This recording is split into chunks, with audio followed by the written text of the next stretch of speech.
Tap to stop. 0. Phone, window system launcher. Double tap to activate, double tap and hold to long press. Actions available. Use tap with 3 fingers to view.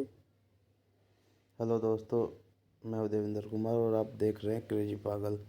आज मैं बताऊंगा कि आप अपने phone में से talkback को कैसे डीएक्टिवेट कर सकते हैं। जैसे आप देख रहे हैं कि मेरी स्क्रीन पे अभी डायलर पैड पे एक चकोर ग्रीन कलर का बॉक्स आ रहा है और मैं कहीं भी क्लिक कर रहा हूँ, कुछ भी कर रहा हूँ तो फ़ोन नहीं चल रहा है। Detected text किसी EO. भी आइकन पे क्लिक Settings. करने पे उसका नाम Double बोलना tap to होता है, तो इसे activate, बंद करने double के tap लिए and hold to long press. मैं आज आपको Actions बताऊंगा। available. Use tap with 3 fingers to view. इसके लिए आपको सेटिंग में जाना है। Settings. Settings. सेटिंग में Safety and जाने के emergency. बाद Safety डबल and फिंगर से चलेगा ये, एक साथ 2 फिंगर से अगर ऊपर नीचे password and करेंगे security. तो चलता रहेगा, Safety. सिंगल से नहीं Battery. चलेगा।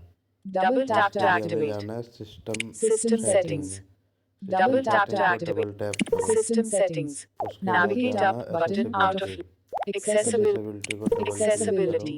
List उसके out of बाद list. जाना है विजन में। Vision. विजन Double में tap to double tap vision. करो। Selected. उसके बाद Page 2 जाना of है 4. Talkback. Talkback. Here item. Talkback को Talkback. क्लिक करोगे। Navigate up button टॉकबैक का out of जो list. आइकन Double है tap to वो activate. ऑन है, इसको आप ऑफ कर Talk. दीजिए। Turn off talkback. जैसे Stop but टॉकबैक talkback करोगे off. ये सेटिंग बंद हो जाएगी और आपका फ़ोन अब एक फिंगर से चलना शुरू हो जाएगा।